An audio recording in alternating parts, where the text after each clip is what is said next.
pisani zapisi o najstarijem zanatu datiraju iz vremena 4000 godina pre nove ere. Najstarija javna kuća o kojoj su sačuvani pisani podaci bila je u gradu Uruku u Sumeriji. Srbija po ovom pitanju verovatno nije zaostajala za svetom. Međutim, kod nas nisu ostali nikakvi pisani tragovi. Ipak, ako se zna koliko su često ovim krajevima prolazile vojske, onda ni pratilje logora nisu bile strana pojava na ovim prostorima.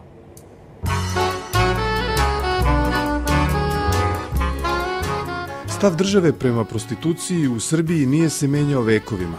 Ona je bila ilegalna, a devojke koje su se njome bavile bile su kažnjavane i proterivane. Ipak, najstariji zanat ništa nije moglo iskoreniti, pa je tako sredinom 19. veka vlast pokušala nešto da promeni, legalizujući prostituciju. Priča o bordelima, recimo u Parizu ili Beču, ima romantičarski, skoro mistični oreol, a kurtizane su smatrane muzama umetnika. Međutim, u Srbiji se vezivala za izveštaje o epidemijama tripera, gonoreje i sifilisa. U Kruševcu je u periodu između dva svetska rata bilo oko 30 kupleraja. U odnosu na druge gradove, najveća zastupljenost je bila u Kruševcu. Mislim na gradove veličine Kruševca. Ali imaju opravdanje za to u Kruševcu. Ipak u ono vreme imalo je industriju. Merima, 14. oktobar. Zanatlije, mnogo zanatlija. Onda vojska u 12. puku u kasarni. Pa bila je još jedna mala kasarna koja se na mestu one škole onda Jovan Popović. Na tom mestu je baš bila jedna kasarna koja se zvala Vojna komanda. Tu je isto mnogo vojnika bilo, onda u Barutani tamo, ovi pitomci. Bilo je puno pitomaca, vojnih pitomaca. Kupleraji su se nalazili, tako reći, svuda u Kruševcu, ali najveća koncentracija je bila na stočnoj pijaci u Kruševcu. A stočna pijaca se nalazila između Dušanove ulice i Šumatovačke ulice.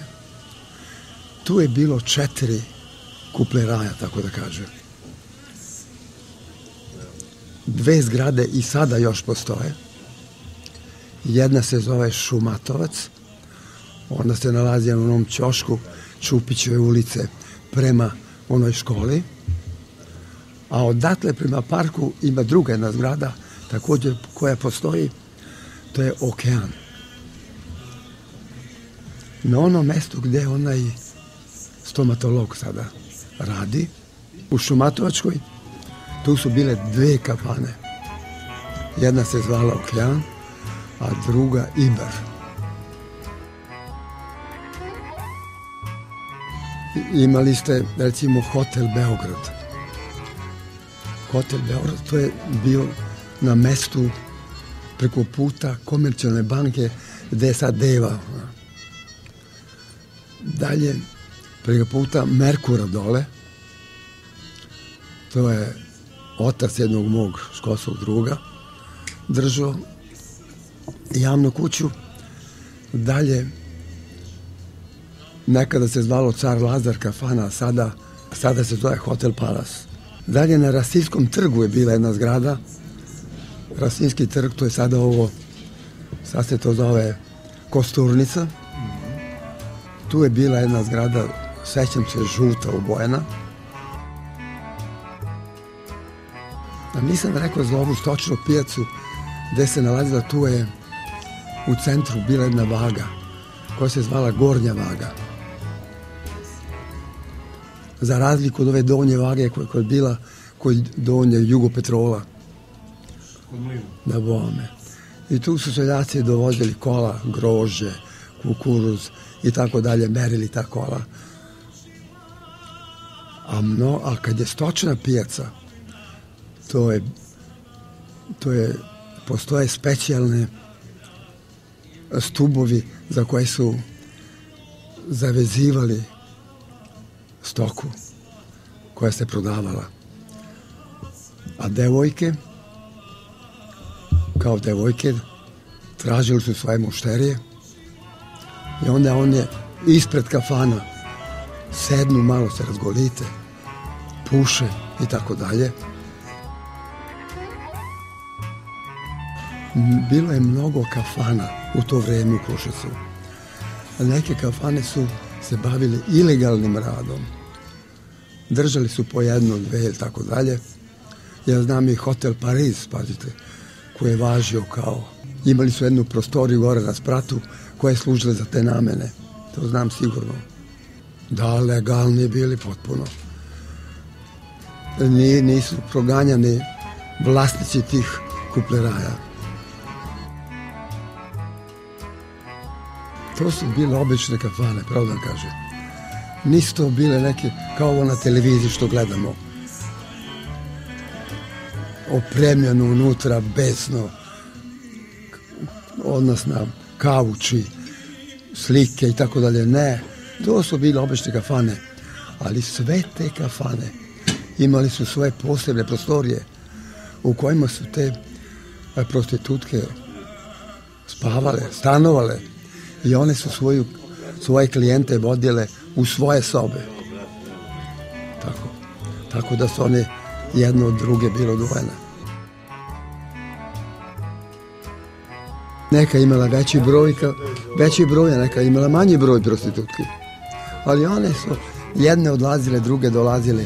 To nikad niste mogli vidjeti. Daću, kažete, u toj kafani ima toliko. To je promet bio. Među tim djevojkama bilo je malo Kruševljanki. Sa strane su one najviše dolazile. Ja znam, iz Vojvodine ih je najviše bilo. Bilo je tu Mađarica. Dosta. Nisu radili stihijski. Oni su imali obavezu da svoje djevojke vode na preglede. U bolnici postojilo je odelenje, kožno-venerično odelenje. To odelenje otvorio neki doktor Tihomir Protić 1930. godine. Posle njega je nasledio doktor Mija Ilić. Posle njih sam došao ja kao treći po redu koji su se bavio tim problemom kožno-veneričnih bolesti. To odelenje kožno-venerično, to je bila najveća zgrada u bolnici Kruševačkoj. Ona i sada postoje. Ako znate, sad je u toj zgradi i apoteka i patologija. Ona je bila najveća, sva druga odelenja su bila prizemna. Recimo interno odelenje. Infektivno, onda očeno, ušno, koje nije ni postojalo u to vreme. Ali posle kad su se razvili, hirurgija je bila na spratu. To je ova zgrada koja sada postoji. Kad se uđe na bolničku kapiju, pa sa leve strane ona zgrada. Mnoge od tih devojaka koje su bile inficirane, da ne kažem zaražene polnim bolestima, one su morale da leže na tom odelenju. I to odelenje bilo uvek puno.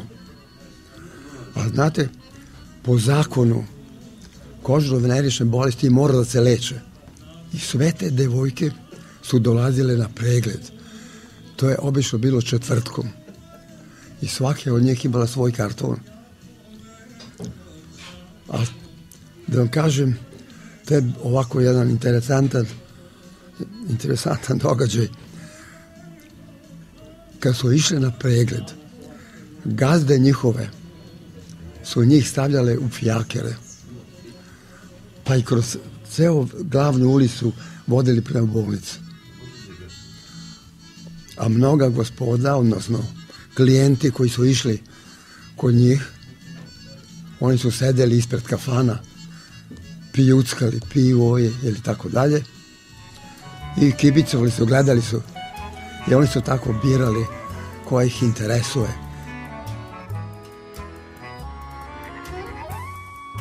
Mnogo je bilo neprijatnih situacija kada pronađemo da je jedna osoba zaražena, recimo, a udata je, recimo, ili muškarac, a oženjen je. To je bila grdna muka da se to ispravi, da ne dođe do razvoda, da se ubeđuju da to nije ništa, da će se izleći ovamo, namo. Uglavnom, to su bili problemi. Pogotovo kada nađemo tu osobu koja je zaražena. Onda nam je cilj da nađemo izvor zaraze. Pa smo vršili pritiske na njih, da kažu s kim su imali odnos. I to smo ih prisiljavali da moraju priznaju. A kad nađemo s kim su imali, onda tu drugu osobu također vršimo pritisak. Pri SUP-u, sekretarijat za unutrašnje poslove u Kruševcu, imao jednog činovnika koji je bio zadužen za prostituciju. I on je sarađivao sa nama iz Kožarno-Venečke službe, a mi sa njim. Pa je i on pronalazio po parkovima ili po kafanama, pa nam dovodio da pregledamo kožno-venečku ambulantu. A i mi više puta smo morali da ga zovemo i da mu prijavimo neke osobe o kojima treba da vode računa. Naročito teško lečenje je bilo kod muškaraca. Tu se upotrebljavali specijalni veliki špricevi sa nekim tečnostima, obično to bio hipermagan, pa se u kanal mokraćeni ubacivalo to pod pritiskom. I te su bolesnike svi zvali bombaši. To je bio opšti naziv za njih. Međutim, posle rata, s pojavom penicilina, streptomicina i drugih antibiotika, već je druga situacija bila. Moglo je odjednom za 2-3 dana da se izleči bolesnik. To mislim da gonoreju, dok sifilis to je druga stvar. Sifilis se mnogo duže leči. Nije to bilo baš podeljeno, ali hotel Beograd je važio kao elitni. On je radio, tu su već dolazila bolja gospoda. Ali pazite, svi su se oni donekli krili ti klijenti. Sve to ilegalno se ubacivalo i eto tako posao se razvijao.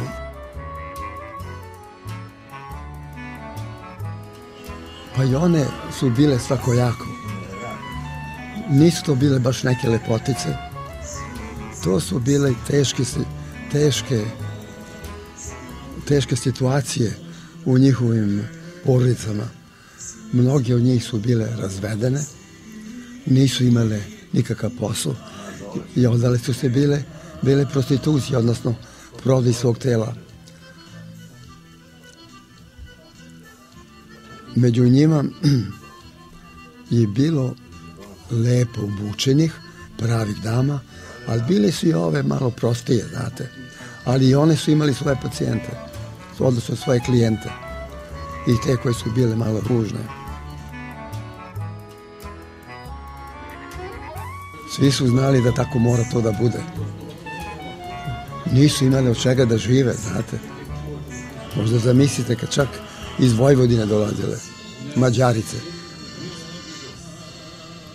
Morale su. Oni nisu mogli da se zaposle, niko nije hteo da ih zaposle. Niti su oni znali neke poslove. To se odmah pročuje. Oni između sebe se dogovore, kažu eto u toj kafani takva i takva strašna izgleda. Bilo je poznati, pa znalo se to. Bilo je da su se neki i oženili prostitutkama. I to zna ceo Kruševac. Za jedan takav slučaj bio je poznata ta ličnost. Nisu se dugo zadržavale. Ono što vam ja kažem, kad su fijakerima vodile njih na preglede, uvijek je tu bilo i stariji koji su bile i nove. I to je bilo interesantno ovima klijenteli ispred kafana, da vide koje su to nove. A tu su se mešale i stare i nove. Oni nisu napuštali te svoje kafane. Njih niste mogli da vidite na Korzovu. Oni nisu išli po gradu. Ako su išli da kupe nešto, a inače da one šetaju, to nisam vidio. U blizini one stočne pijace, park, uopšte nisu išli u taj park. Nisu išli, oni su imali svoje sobe, pri kafani su vršile svoj posao.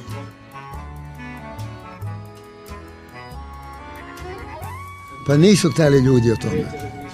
To su sve bili, pazite, Kruševac je bio toliko mali grad da svako svakoga znao. I znalo se ko ide, ko ne ide. I niko nije zapitkivo. Moglo je onako u 4 oka da se neko interesuje.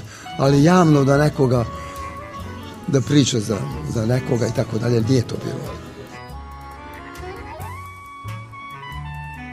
I za vreme rata. I isti se posao obavljao kao i pre rata. Tek posle oslobođenja bilo je zabranjeno. Zatvorene su sve javne kuće. Onda su ove išle na razne strane. To je bila jedna velika ovako greška, što je bila prostitucija zabranjena, odnosno što je bilo zabranjena javne ove kafane. I možda zamislite, dosta je bilo rašireno. Borba protiv veneričnih bolesti je bila dosta raširena posle rata. A to zbog toga je bilo rašireno što u početku, pazite, nije bilo antibiotika. Kao što nije bilo ni pre Drugog svjetskog rata, ni za vreme okupacije. Nije bilo antibiotika i lečenje veneričnih bolesti je bilo vrlo teško.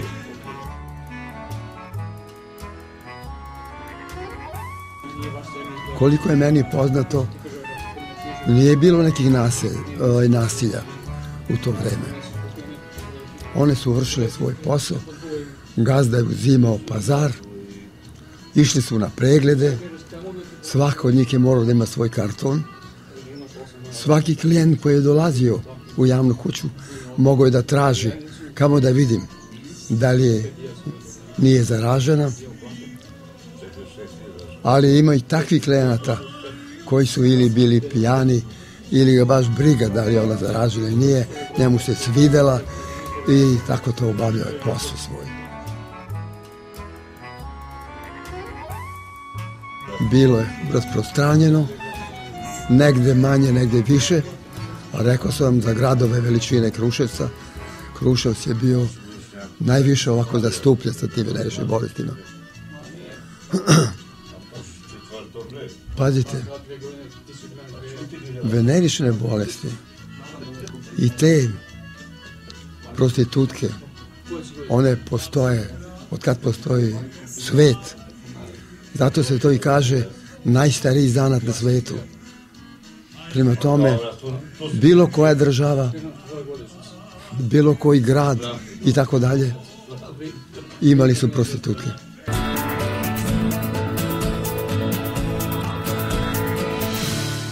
U današnje vreme kada se brzo živi, a novotarije se smenjuju kao na traci, čini se da polako zaboravljamo prošlost, naročito onu koja nije zabeležena u knjigama.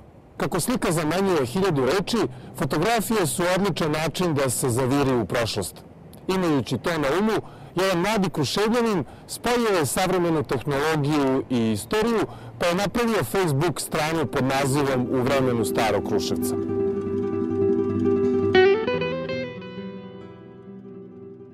U detinjstvu me interesovala istorija Kruševca. A sve je to počelo nekim pričama koji mi je kazivao moj deda života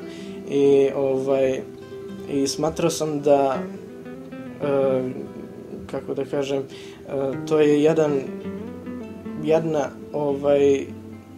porodična istorija, a zbir tih, da kažem, svaka porodica ima svoju istoriju i zajednički sve te porodične istorije čine, da kažem, prvenstveno ovde na naš grad Kruševac i okolinu, čine jednu zajedničku istoriju Kruševca i okoline. Često sam se divio fotografijama koje sam nalazio u raznim knjigama o Kruševcu, u svojoj porodičnoj kolekciji i sve su one na mene ostavljale utisak, to su, da kažem, bile fotografije Kruševca. Znači, to je bio period neki početkom 20. veka. Na tim fotografijama se obično su se nalazile zgrade poput hotela Pariz, zgrade apoteke Kedrović,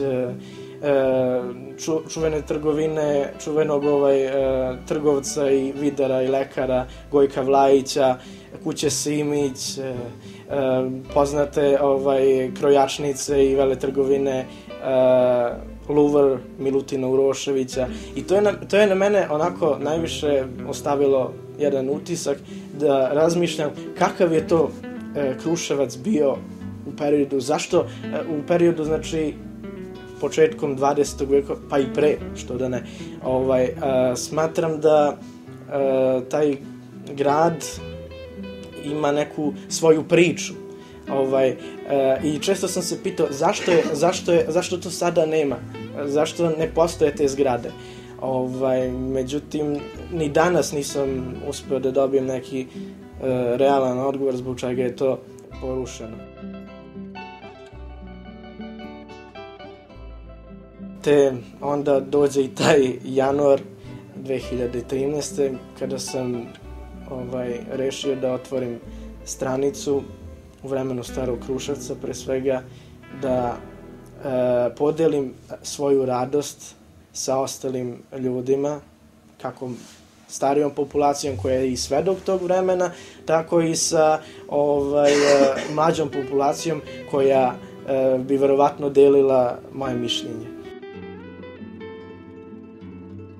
Što se tiče same stranice, na njima se najviše nalaze slike iz glavne ulice, crkve Svetog Đorđa, Lazarice i vremenom sam, da kažem, kao da sam se srodio sa tim fotografijama i jednostavno lako je utvrditi iz kog su perioda. Fotografije nalazim najviše u knjigama, na sajtovima, često mi šalju i članovi stranice, baš veliki broj ljudi šalje stare fotografije Kruševca, a najstarija fotografija, pa mislim da je to plan Lazarevog grada iz 1850. godine. To je plan, da kažem. A fotografija, pa ja mislim da je to đaci osnovne škole, to jest gimnazije, 1898. godine. Kada sam pokretao grupu u vremenu Starog Kruševca, to je bilo vrlo malo fotografije. Međutim, vremenom ta priča se širila jako brzo i stiglo se do nekih, boga mi, 500 fotografija, što je baš i dosta, što možemo i da kažemo da je solidno u odnosu kako sam mislio. Ima tu dosta zanimljivih stvari. Naprimer, nailazio sam na podatak gde je zgrada u kojoj se nalazila apoteka Kedrović pod nazivom Kod Svetog Jovana, da je nju projektovao Nikola Pašić, naš poznati političar. Interesantna stvar je da ta zgrada se nalazila na mestu gde je danas spomen Cvetka Milice ispred platova Doma sindikata. Nailazio sam dosta na jako zanimljive podatke, pre svega zbog toga što osim toga što održavam tu stranicu u vremenu Starog Kruševca, ja sam inače i istraživač Kruševačkog kraja. U planu mi je da u budućnosti, nadam se 2014. već izdam monografiju o selu Pasjak, nedaleko odavde. I ono što je još interesantno, htio bih da napomenem, u 19. veku postojalo je selo Majur. Svi bi rekli da je to selo u blizini Batočine.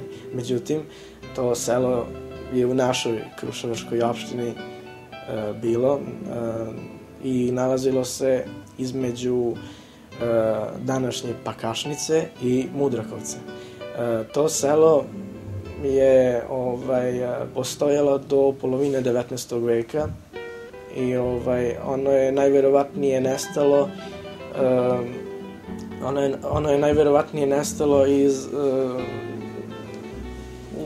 zbog neke bolesti ili tako, kuge, verovatno. I te podatke sam saznao od našeg istraživača Dragiše Milosavljevića. Našao sam fotografiju austro-ugarske vojske ispred naše opštine. Interesantna stvar na toj fotografiji, to je znači 1917. Interesantna stvar na toj fotografiji su bili dvoglavi orlovi na ulaznim vratima naše skupštine. I sada kada mi pogledamo tu zgradu, na toj zgradi se ne nalaze ti orlovi. To je inače verovatno bio grb Kraljevine Srbije. I smatram da su oni skinuti posle Drugog svetskog rata i još interesantna stvar, naletao sam isto na jednu fotografiju gde isto opštine, gde se ispod kupole ispod srednje kupole opštine nalazio grb Kraljevine Srbije. Sada na tom mestu se nalazi emblem grada Kruševca. Listajući srpske novine, koje su bile zvanične državne novine Kneževine i Kraljevine Srbije, naišao sam na podatak da je državni vašar u Kruševcu bio na Vidovdan i da je trajao do 1850. 3 dana, a od 1850. uredbom kneza Aleksandra Karađorđevića proširio se na 5 dana, što je veoma interesantno. Ono što još mogu da kažem je i da glavna ulica, znači ulica od spomenika do pozorišta, današnja Vidovdanska, nekada se nazivala ulicom kneza Mihajla, knez Mihajlova, da kažem. Ta ulica je vrlo interesantna, jer su sve glavne ulice u skoro svim gradovima u Srbiji nosile taj naziv. I uvek su bile šetalište, što je danas nešto se nije baš promenilo sem naziva. Najviše mi pomažu moji saradnici, da kažem, to su ljudi članovi Facebook stranice u vremenu Starog Kruševca i zaposleni u istorijskom arhivu, gde sam takođe našao veliki broj fotografija. Naravno, tu mi dosta pomaže i knjiga Enciklopedija Kruševca i okoline autora magistra Slobodana Simonovića i knjiga Značajni ljudi Kruševca od 1833. do 1941. godine autora Milorada Sijića. U tim knjigama najčešće nalazim opis o nekim zgradama, poznatim kruševačkim porodicama.